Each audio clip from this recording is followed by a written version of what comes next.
하나님께서 오늘 저희에게 주시는 말씀은 민수기 3장 14절부터 39절입니다.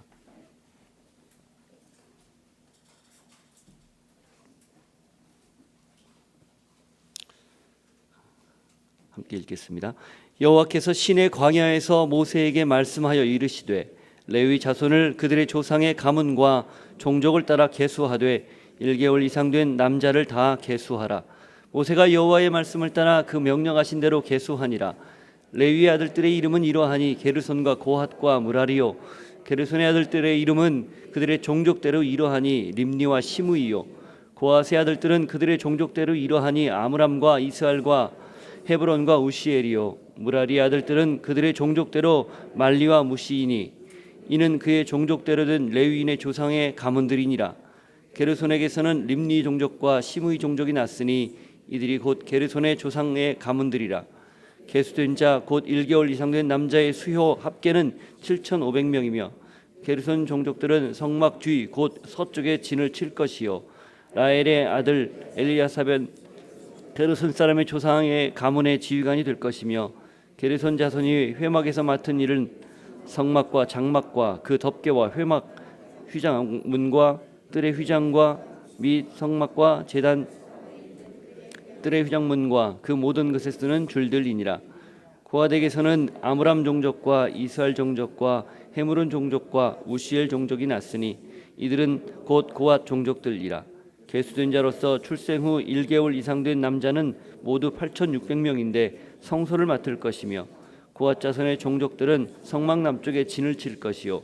우시엘의 아들 엘리사바는 고핫 사람의 종족과 조상의 가문의 지휘관이 될 것이며 그들이 맡을 것은 증거궤와 상과 등잔대와 제단들과 성소에서 봉사하는 데 쓰는 기구들과 휘장과 그것에 쓰는 모든 것이며 제사장 아론의 아들 엘르아살은 레위인의 지휘관들의 어른이 되고 또 성소를 맡을 자를 통할할 것이니라. 무라리에게서는 말리 종족과 무시 종족이 났으니 이들은 곧 무라리의 종족들이라.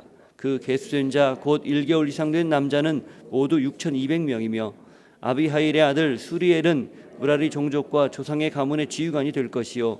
이 종족은 성막 북쪽에 진칠 것이며 무라리 자손이 맡을 것은 성막의 널판과 그 띠와 그 기둥과 그 받침과 그 모든 기구와 그것에 쓰는 모든 것이며 뜰 사방 기둥과 그 받침과 그 말뚝과 그 줄들이니라.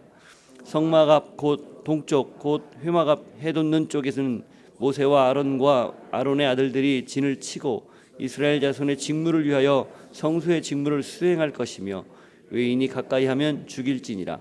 모세와 아론이 여호와의 명령을 따라 레위인을 각 종족대로 계수한즉 1개월 이상 된 남자는 모두 22,000명이었더라. 12지파 인구조사를 했던 까닭을 이미 우리가 말씀을 들어서 알고 있습니다. 성막 중심으로 그들의 광야 생활에서 가장 어렵고 힘든 광야 생활에서 무엇이 중심인가라는 것을 우리에게 가르쳐 주는 것이었죠. 그리고 또 그들이 그 성막의 이동에 따라 또 하나님 말씀에 따라서 순종하는 훈련을 그 광야에서 배우기 위해서 그들은 그 성막 중심으로 동서남북으로 진을 쳤고 또 이스라엘의 그 가나안 땅을 향후 정복하기 위해서 군제를 편제하기 위해서 인구를 조사했던 것을 알고 있습니다. 그 인구 조사에서 우리가 알고 있는 것처럼 레위 지파는 이미 빠져 있었습니다. 레위 지파의 역할은 전투가 목적이 아니었기 때문에 그렇죠. 그런데 오늘 이제 3장에서 그 제사장의 역할과 또 레위인의 역할을 설명하면서 오늘 본문에서는 레위 지파의 인구를 정확하게 조사를 하는 그런 내용을 볼 수가 있습니다. 12지파를 그 인구 조사를 할 때하고는 좀 다른 목적으로 레위 지파는 인구를 조사를 합니다. 그 첫 번째가 1개월 이상 된 남자를 계수하라고 한 명령입니다. 14절부터 16절까지 다시 한번 읽어보겠습니다. 시작. 여호와께서 시내 광야에서 모세에게 말씀하여 이르시되 레위 자손을 그들의 조상의 가문과 종족을 따라 계수하되 1개월 이상 된 남자를 다 계수하라. 모세가 여호와의 말씀을 따라 그 명령하신 대로 계수하니라. 12지파의 인구를 조사할 때는 20세 이상의 남자들을 계수를 했습니다. 전쟁의 목적이 분명했기 때문에, 군사를 동원하는 목적이 분명했기 때문에 나가서 싸울 수 있을 법한 사람들의 그 숫자를 카운트를 한 거죠. 우리가 알고 있는 것처럼 60만 3,550명입니다. 그런데 이 레위인의 인구를 조사하라고 할 때에 1개월 이상 된 남자 아이를 계수하라고 이야기합니다. 계수의 목적이 전혀 다른 거예요. 이 1개월 이상 된 남자 아이를 계수하라고 했던 까닭은 이스라엘을 처음 하나님이 구속했을 때 초태생을 구별해서 초태생은 내 것이니 나에게 바쳐라 라는 규례를 만들어 주셨습니다. 그것은 출애굽할 당시에 10번째 재앙과 관련이 있습니다. 10번째 재앙, 우리가 알고 있는 것처럼 장자가 죽임을 당하는 그런 재앙이었습니다. 그러나 어린 양을 잡아서 그 피를 문 좌우 설주에 바르면 그 밤에 사자가 지나갈 때, 여호와의 사자가 지나갈 때 그 피를 보고 거기를 넘어서겠다라는 약속으로 그 문 좌우 설주에 피가 발라져 있던 곳에 모든 장자들은 다 살았었죠. 그 사람의 신분이 어땠든지 출신이 어땠든지 무슨 일을 했든지 관계없이 그 피를 보고 모든 장자는 다 살았던 그런 놀라운 기적을 경험하고 그들이 이집트로부터 탈출을 하죠. 하나님은 그것을 통해서 사실은 이스라엘 모든 족속이 다 내 것인데 그중에 대표적으로 장자, 첫 번째 난 모든 생물, 가축이 됐든지 종이 됐든지 아니면 이스라엘 백성이 됐든지 그건 다 내 것이라는 규례를 이미 만들어 주셨습니다. 까닭은 하나였습니다. 출애굽한 백성들로 하여금 그 장자들과 함께 사실은 광야에서 이제 가나안 여정 가운데 들어가는 그 모든 도중에 사실은 그 장자들을 통해서 섬김을 받기를 원했던 거죠. 그러나 거기에는 단지 장자들만 섬김을 원하는 것이 아니라 이스라엘 전체가, 하나님이 이스라엘 백성을 자기 백성으로 불렀기 때문에 전체가 장자를 대표해서 하나님을 섬기는 것을 강조하기 위한 특별한 계명이고 율례였습니다. 그래서 이스라엘 모든 장자들이 20세 이상 된 사람들은 나와서 하나님을 섬기는 것이 마땅한데, 그렇게 하다 보면 여러 가지 문제들이 생길 수가 있습니다. 각 가문별로 집안별로 할 일들이 있는데 그걸 차출되기 때문에 못할 수도 있겠죠. 또 그 역할의 연속성이 떨어질 수도 있겠죠. 하여튼 여러 가지 문제들이 발생해서 하나님이 내놓은 아이디어가 대신해서 섬기는, 하나님을 대신해서 섬기는 제도, 곧 레위 제도였습니다. 그래서 레위인을 따로 12지파에 편제하지 않고 별도로 하나님의 기업으로 할당해서 레위 사람들을 통해서 하나님이 대표적으로 이스라엘 백성들의 섬김을 받기를 원했던 것이죠. 12지파를 카운트하고 그 계수한 그 이유가 군사의 목적, 그리고 뭐 세금 징수, 여러 가지 운영, 그 이스라엘 백성들 하나님 다스리기 위한 어떤 제도적인 것을 위해서 계수를 했다면, 이 레위 지파를 부른 것은 단 하나의 목적, 하나님을 온전히 섬기는 역할로 레위 지파를 불렀다라는 사실입니다. 그래서 굳이 20세 이상 곧 전투력을 가질 수 있는 그 나이를 강조하지 않고 태어난 지 한 달이 지나면 그들의 그 남자들의 그 수를 세어서 하나님을 섬길 수 있는 그 일로 부름을 불러낸 것입니다. 이스라엘 12지파가 군사적 목적을 위해서 무언가를 하기 위해서 부름을 받았다면, 그래서 카운트를 했다면, 이 레위 지파는 그와 전혀 반대로 그냥 마치 초태생인 장자가 하나님의 것이라는 것을 상징하는 것처럼 그 레위 지파의 모든 남자들, 1개월 이상 된 모든 남자들은 내 것이다 라는 것을 가르쳐 주기 위해서 인구 조사를 했다라는 사실입니다. 우리는 보통 무언가를 하기 때문에 인정을 받는다라고 생각을 합니다. 내가 그 일에 합당하게 역할을 부여받았기 때문에 그 일로 인해서 가치를 부여받는다고 생각을 합니다. 사실 우리가 세상에서 일하는 모든 것이 거기에 상응하는, 내가 하고 있는 일에 상응하는 대가들을 많이 받고 있고 또 요구하고 있지 않습니까? 일터에서 열심히 일을 하면 그 일한 대가로 거기에 상응하는 경제적인 혜택을, 경제적인 이득을 저희가 받고 있지 않습니까? 그래서 우리는 나도 모르게 무엇인가를 해야만 가치 있다라고 생각합니다. 그리고 나의 소위 말하는 몸값을 불리기 위해서 더 열심히 일을 하고 더 전문가가 되려 하고 더 그 부분에 특화된 사람이 되려고 합니다. 내가 하는 행위로 모든 세상이 판단하고 가치를 부여하기 때문에 그렇죠. 그런데 여러분, 1개월 이상 된 남자아이가 무슨 능력이 있습니까? 20세 미만의 남자아이들이 무슨 능력이 있습니까? 설령 20세가 넘었다 해도, 그래서 전투력을 가질 수 있는 나이가 되었다 해도 사실 무슨 능력이 있겠습니까? 하나님이 레위 지파를 그렇게 1개월 이상 된 남자들부터 계수한 까닭은 하나님이 보는 눈은 다르다라는 것을 또 여기에서 우리에게 가르쳐 주는 거예요. 사람들은 흔히들 가지고 있는 능력과 가지고 있는 역량, 경험, 이것을 통해서 평가받고 그것으로 인해서 가치를 부여받는다고 생각하지만 하나님은 아니라고 얘기하는 거예요. 그냥 존재 자체로, 태어난 것 자체로, 있는 그 자체로 하나님은 귀하게 보신다라는 것입니다. 여기에 이 레위 지파의 1개월 이상 된, 그래서 20세 이상 된 사람과 다르게 카운트한 의미가 있는 것입니다. 마가복음 3장 13절부터 15절을 한번 볼까요?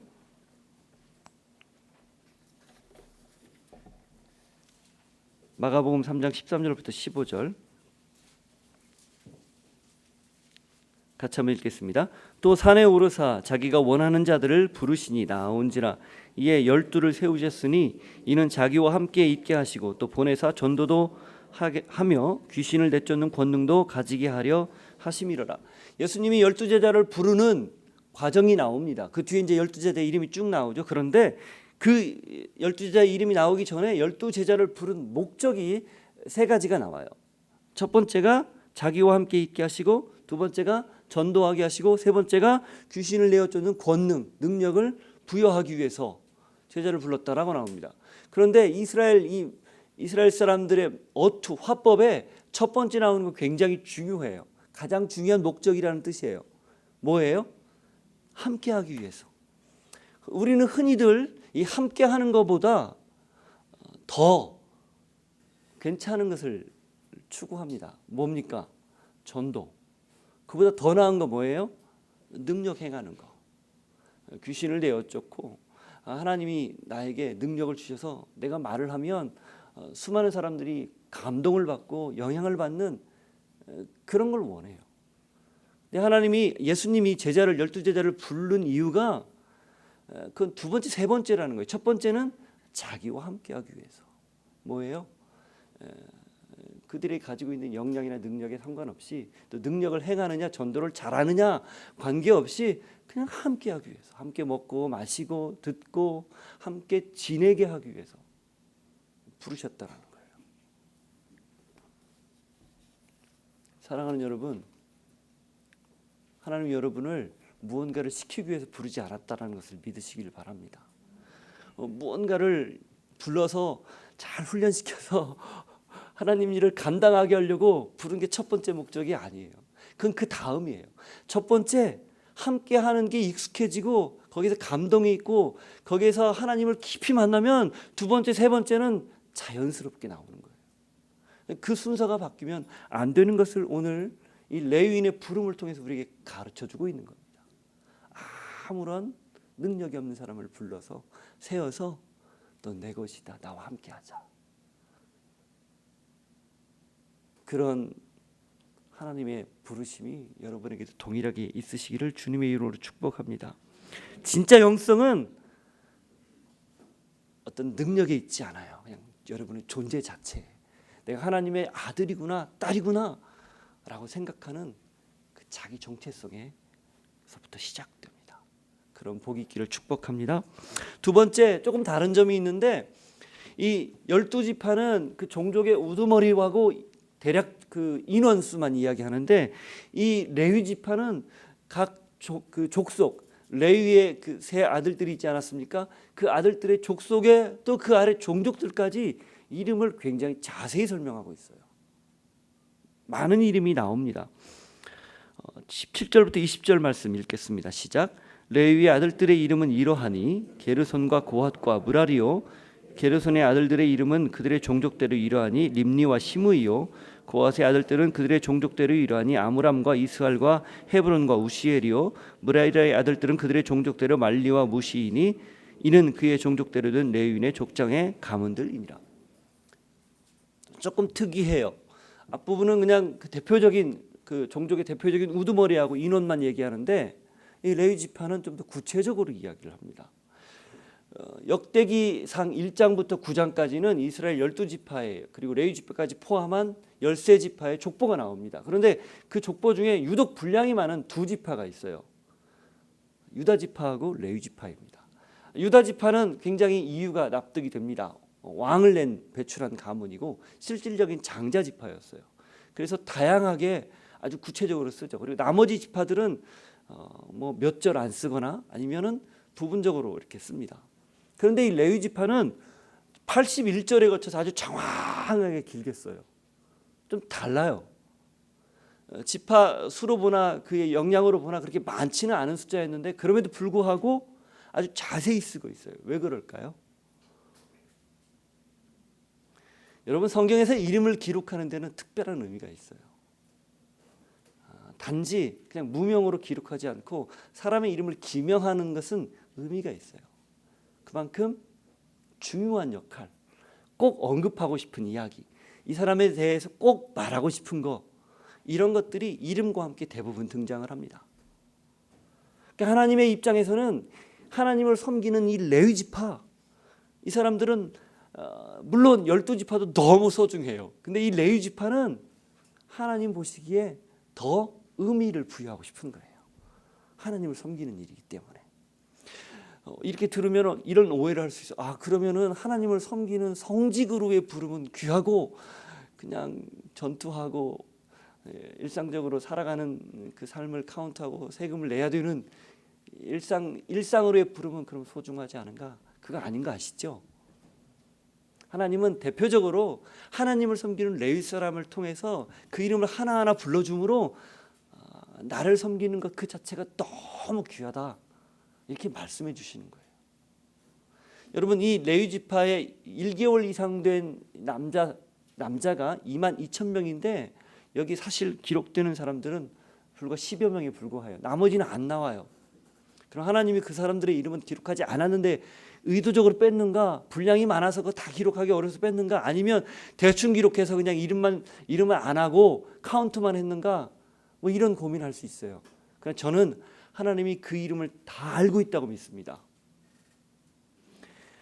60만 3,550명의 이름도 다 알고 있다고 믿습니다. 당연히 우리의 이름도 다 알고 있는 거예요. 하나님은 우리를 존재 자체로 그 이름을 다 기억하고, 비록 기록에는 빠져 있을지 몰라요. 그러나 하나님의 마음에는, 하나님이 가지고 있는 기록에는 다 한 명 한 명 이름이 있다라는 그런 놀라운 사실을 우리가 꼭 기억하시기를 바라요. 한 군데를 더 보겠습니다. 누가복음 10장 20절입니다. 누가복음 10장 20절.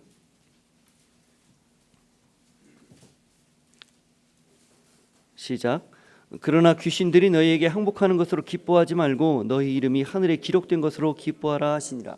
70인 제자를 파송했을 때 돌아와서 그들이 흥분해서 귀신들이 예수님의 이름으로 다 떠나가는 것을 우리가 보았습니다.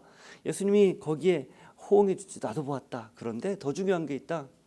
그런 것이 너희의 기쁨의 근원이 아니라 너희 이름이 하늘에 기록된 것, 이것이 기쁨의 이유다. 정확하게 우리에게 가르쳐 주는 거예요. 우리가 무엇을 행해서 무언가를 잘해서가 아니라 하나님은 그저 우리를 우리 존재 자체로 우리 이름까지 속속들이 기억하면서 소중하게 보신다. 이것을 정확히 알려주시는 거죠. 오늘 레위 지파의 그 계수를 통해서 이름 한 명 한 명을 언급하는 걸 통해서 그걸 우리에게 보여주는 겁니다. 우리는 어떤 행위가 있어서 어떤 doing 때문에 인정받는다 라고 생각할지 모르지만 하나님은 여전히 우리의 존재 being 그 자체로 가치가 있다 이야기를 합니다. 무언가 목적이 있어야 그리고 거기에 걸맞는 행위를 해야 내가 인정받고 가치 있다고 생각하지만 성경은 하나님은 늘 우리 자체 우리 이름 기억하며 소중하다고 말씀하십니다. 여인이 어찌 그 젖 먹는 자식을 잊겠으며 자기 태에서 난 아들을 긍휼히 여기지 않겠느냐. 그들은 혹시 잊을지라도 나는 너를 잊지 아니할 것이라. 내가 너를 내 손바닥에 새겼고. 하나님의 이스라엘 백성들을 향한 위로의 메시지입니다. 여러분이 하나님이 여러분을 일일이 다 기억하고 계신다는 사실 때문에 오늘 하루도 하나님과 아름답고 귀하게 행복하게 기쁘게 살아갈 수 있기를 주님의 이름으로 축복합니다. 이어서 이 새 종족, 새 족속의 역할과 위치 그리고 그들의 숫자 그리고 그들의 우두머리를 언급하면서 이 레위 족속들이 무슨 일을 하는지 그리고 또 무슨 직임을 사명을 감당해야 되는지를 쭉 이야기를 합니다. 21절부터 37절까지 이야기를 쭉 하는데 요약하면 이렇습니다. 21절부터 26절은 게르손 족속의 이야기 내용입니다. 라헬이라는 리더가 있고 림니와 시므의 종족이고 그들의 인구수는 7,500명이었습니다. 서쪽에 위치하게 되어 있었고 장막을 중심으로 회막을 중심으로 서쪽에 위치하게 되어 있었고 그들이 맡아야 할 것은 각종 덮개 텐트 장막에 덮고 있었던 모든 덮개들 있잖아요. 그 외적인 보이는 덮개들을 짊어지고 이동할 때 그것들을 가지고 가야 하는 역할을 맡았습니다. 두 번째는 고핫인데 27절부터 32절에 그들의 리더는 엘리사반이었고 아므람, 이스할, 헤스본, 우시엘 종족이었고 8,600명입니다. 그들은 성소에 있는 지성소를 포함한 성소에 있는 각종 기구들을 메고 갈 의무를 가지고 있었습니다. 그들은 남쪽에 위치하고요. 이어서 무라리 족속은 33절부터 37절인데 수리엘이 리더이고 말리, 무시 종족이 있습니다. 6,200명이고 그들은 북쪽에 위치합니다. 각종 널판, 기둥 거기에 해당되는 모든 기구들을 그들 운반할 책임이 있었습니다. 잘 보면 이 성막 하나를 왜 광야에서는 계속 이동을 해야 하잖아요. 그것을 가는 곳마다 이동해서 걷었다가 다시 세우고 걷고 치우고 하는 일을 해야 되는데 거기에 대한 구체적인 역할을 주는 거예요. 4장에 가면 어떻게 하는지에 대한 더 분명한 구체적 내용들이 나옵니다. 곰곰이 생각을 해봤어요. 그러면 이 게르손과 고핫과 무라리 이 각각의 역할은 하나님 어떤 기준으로 이렇게 각각 분담을 시켰을까? 아무리 봐도 기준이 안 나와요. 아무리 봐도 설명이 안 돼요. 그냥 한 가지 납득할 수 있는 건 그냥 하나님이 시키셨구나. 하나님이 그냥 그렇게 하라고 명령하셨구나. 밖에 이유가 안 나옵니다. 단 하나, 고핫 족속. 고핫 족속은 둘째였는데 사실 이 고핫 족속이 모세와 아론의 조상이었거든요. 그래서 이 고핫 족속이 가장 중요한 지성물들을 맡았습니다. 성소에 있는 기구들을 맡았어요. 그건 조금 납득이 돼요. 그러나 나머지 게르손과 무라리는 그냥 일방적으로 하나님이 시켰어요. 물론 그 뒤에 가면 또 거기에 상응하는 이유가 있긴 있어요. 인구수 대비로 조금 생각해 보세요. 게르손과 무라리 자손들이 짊어지고 가야 할 것들은 분량이 좀 많습니까? 적습니까? 짐의 양이 많았어요. 그래서 인구수대로 사실은 결정한 것인 것 같기도 해요. 뒤에 보면. 그리고 그들에게는 어깨로 짊어지고만 가라고 하지 않고 거기에 맞는 운반할 수 있는 수레와 소도 주었습니다. 나는 굉장히 이렇게 리즈너블한 분이에요. 굉장히 이렇게 상식적으로 그런 것들을 알려주신 거죠. 어쨌건 그럼에도 불구하고 왜 하필 이들에게 이런 역할들을 줬을까? 고앗 자손이 고앗의 후손이 모세와 아론이라고 해서 가장 중요한 지성물을 맡겨야만 했을까? 그냥 조금 원론적으로 생각하면 그냥 하나님 마음이었던 것 같아요. 여기에서 또 중요한 거 하나를 우리가 깨달을 수 있습니다. 하나님이 우리를 부르셨을 때 우리에게 주신 탤런트가 있습니다. 은사가 있어요. 그 은사는 누구 마음입니까? 신약적으로 하나님이 주신 거예요. 왜 나는 저 은사가 없죠? 왜 나는 저걸 못하죠? 비교할 이유가 없고 내가 좀 부족한 것에 대해서 다른 사람이 더 많은 것에 대해서 열등할 이유가 없습니다. 너무 많이 맡았다고 버거워할 이유도 없고 책임이 너무 중하다고 불평할 이유가 없어요. 맡겨주신 대로 하시면 돼요. 내가 적게 맡았다고 열등감 가질 필요도 없어요. 하나님이 주신 거예요. 너무 많은 일들을 하는 사람들은 그래서 피곤하게 살 수도 있잖아요. 힘들게 살 수도 있잖아요. 물론 하나님이 그때그때 맞게 상황에 능력을 주시겠죠. 중요한 건 하나님이 주셨다는 생각입니다. 내가 지금 나된 것 하나님이 주셨다라는 것, 하나님의 은혜라는 거, 이걸 깨닫는 것입니다. 소명도 역할도 다 다릅니다. 그러나 분명한 목적 하나는 하나님을 섬기는 거예요. 거기에만 우리가 흔들리지 않는다면 어떤 모양으로 부름을 받았든 어떤 역할을 하든 상관이 없습니다. 전 여러분이 교회 안에서 서로를 바라보고 하나님이 나에게 주신 역할과 저 사람에게 주신 역할 존중하고 아름답게 하나님을 마치 형형색색이 어우러져서 아름다운 모자이크로 정말 예술작품을 이루듯이 그런 모습이 여러분 안에 있기를 주님의 이름으로 축복합니다. 마지막으로 하나만 더 보겠습니다. 38절입니다. 시작. 성막 앞 동쪽 곧 회막 앞 해돋는 북쪽에는 모세와 아론과 아론의 아들들이 진을 치고 이스라엘 자손의 직무를 위하여 성소의 직무를 수행할 것이며 외인이 가까이 하면 죽일지니라. 아론과 모세 그 자손들이 위치할 곳을 알려줍니다. 동쪽이죠. 출입문이 있는 동쪽, 가장 중요한 위치 동쪽입니다. 동쪽에 위치하게 해요. 그리고 나서 그 밑에 성소의 직무를 같이 수행하라라고 이야기합니다. 그리고 이런 표현을 쓰죠. 외인이 가까이 하면 죽여라. 사실 이 표현은 앞부분에도 나왔었어요. 이 부분이 무슨 의미일까요? 잘 보면 이스라엘이 성막을 중심으로 진을 칩니다. 성막을 중심으로 동서남북으로 진을 치는데 동서남북에 이스라엘 백성들의 12지파가 진치는 그 사이에 레위 족속과 제사장이 위치하고 있는 거예요. 여러분 떠오르는 이미지가 있지 않습니까? 이곳이 어떤 역할, 이 레위 지파와 제사장들이 무슨 역할을 할까? 그리고 왜 하나님은 여기에서 가까이 오는 사람, 외인이 가까이 오면 죽이라고 이야기했을까? 죽이라는 말은 어떤 의미일까요? 여러분 정말 위험한 곳에 표지판이 붙어 있어요. 경고 표지판이. 그 경고 표지판이 붙어 있는 이유가 뭡니까? 들어오면 죽어요 라고 써 있는 거, 지뢰 이런 거. 왜 붙어 있습니까? 살리기 위해서 아닐까요? 죽이기 위해서가 아니라 살리기 위해서예요. 거기 들어오지 말라고, 거기 접근하지 말라고, 들어오면 큰일 난다고. 마찬가지. 레위 지파를 거기에 가운데 위치하게 한 것은, 그리고 외인이 가까이 하면 죽인다라고 말한 것은 역설적으로 하나님이 이스라엘 백성들의 생명을 보존하기 위해서, 살리기 위해서 만들어 놓은 일종의 안전장치라는 거예요.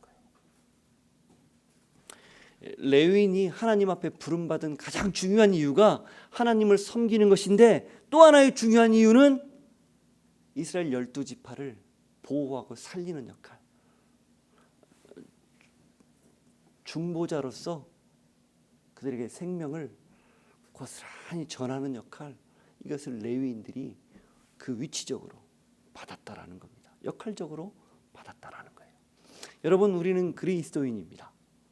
그리스도인이라는 말 속에는 이미 우리 또한 믿지 않는 사람들과 하나님 사이에 중보자 역할을 그 안에 내포하고 있다는 것을 의미합니다. 여러분이 그리스도인들이라는 사실, 내가 그리스도인이구나라는 그 의미에는 내가 하나님의 생명을 받아 그 생명을 믿지 않는 사람들에게 나누는 역할이 그 안에 담겨져 있는 거예요. 그리스도인이라는 말 속에는 내가 아니라 하나님을 위해서 사는 삶, 내가 아니라 믿지 않는 사람, 다른 사람을 위해 사는 삶, 그 말이 내포되어 있는 것이죠. 오늘 하루 이 레위인이 되어서, 그리스도인이 되어서, 참 믿음의 사람이 되어서 사람들을 살리고 하나님을 드러내는 그런 복이 여러분 모두에게 있기를 축복합니다. 기도하겠습니다. 함께 한번 기도합니다. 하나님, 나를 있는 그대로 존재로 불러주신 주님을 찬양합니다.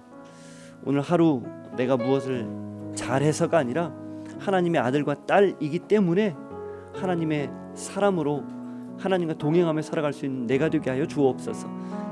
부름을 받은 모양과 역할이 다른데 하나님, 각자의 내 부름에 감사하며 내 부름에 최선을 다해서 아름다운 하나님의 모자이크 작품을 이루어갈 수 있는 내가 되게 하여 주옵소서. 나를 부르신 까닭은, 나에게 먼저 생명 주신 까닭은 그 받은 생명 나누라고, 사람을 살리라고 부르신 부름인 줄 믿습니다. 오늘 하루 그리스도인으로 사람을 살리며 하나님의 생명을 나눌 수 있는 삶을 사는 저희 되게 하여 주옵소서. 기도하겠습니다. 하나님, 감사합니다. 우리를 불러주셨습니다. 하나님, 나를 있는 모습 그대로, 나를 존재로 하나님의 아들과 딸로 내 행위와 관계없이 주님 나를 구별해 주셨습니다. 감사합니다. 이 마음으로 오늘 하루 살게 하여 주옵소서. 하나님, 나에게 하나님 부르심으로 하나님 역할을 감당할 수 있는, 당신을 섬길 수 있는 많은 일들을 허락해 주셨습니다. 감사합니다. 나에게 주어진 시간, 나의 탤런트, 내가 가지고 있는 모든 경험들 하나님을 위해서 아름답게 사용할 수 있는 내가 되게 하시고, 비교하지 않고 하나님이 부르셨으니 감사할 수 있는 내가 되게 하여 주옵소서. 하나님 부어주신 생명, 먼저 누리는 그리스도인입니다. 하나님, 많은 사람들을 살릴 수 있는 통로 되게 하시고, 나에게 부어주신 이 생명이 하나님의 생명을 나눌 수 있는 통로 되게 하여 주옵소서. 하나님 아버지, 오늘 주신 말씀으로 오늘 하루 우리가 하나님의 자녀됨으로 인하여 감사하며 살게 하여 주시고, 불러주신 은혜, 부어주신 그 소명 따라, 역할 따라 최선을 다해서 주님을 섬길 수 있는 하루 되게 하시고, 그리고 무엇보다 생명을 먼저 받은 그리스도인 되어 하나님 그 생명을 나눌 수 있는 사람으로 살게 하여 주옵소서. 생명을 살리는 사람 되게 하여 주옵소서.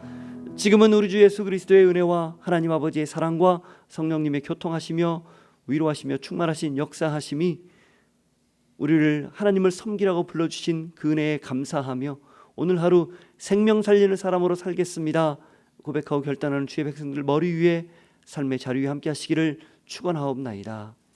아멘.